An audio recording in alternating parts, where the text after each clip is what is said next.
Jack London, The Sundog Trail, Part 10. We go on, and we walk in dreams through the silence, and every time we walk is a dream, and we are without pain. And every time we fall down is an awakening, and we see the snow and the mountains and the fresh trail of the man who is before us, and we know all our pain again. We come to where we can see a long way over the snow, and that for which they look is before them. A mile away there are black spots upon the snow. The black spots move, my eyes are dim, and I must stiffen my soul to see.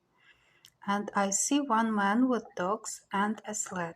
The baby wolves see too. They can no longer talk, but they whisper, on, let's hurry. And they fall down, but they go on. The man who is before us, his blanket harness breaks often, and he must stop and mend it.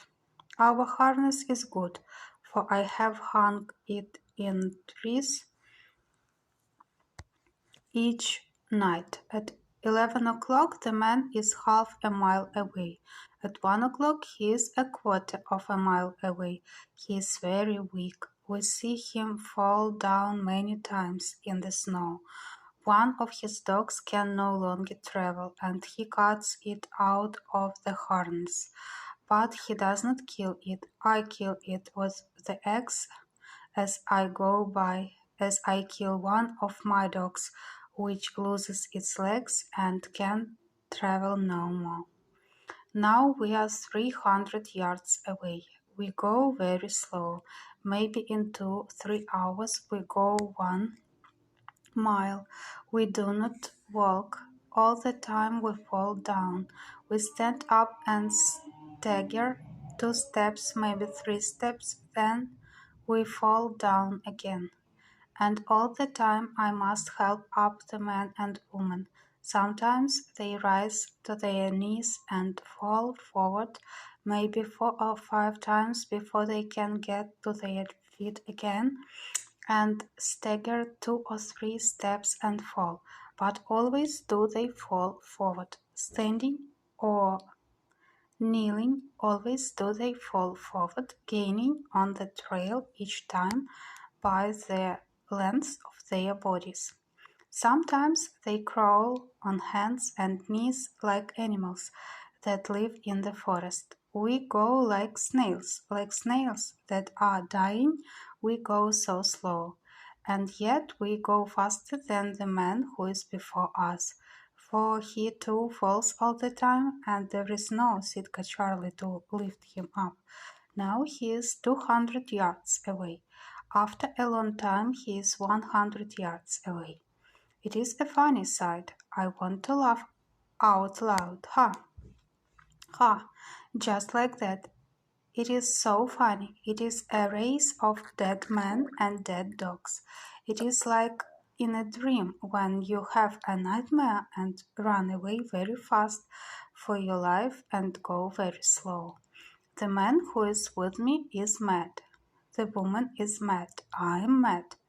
All the world is mad, and I want to laugh. It is so funny.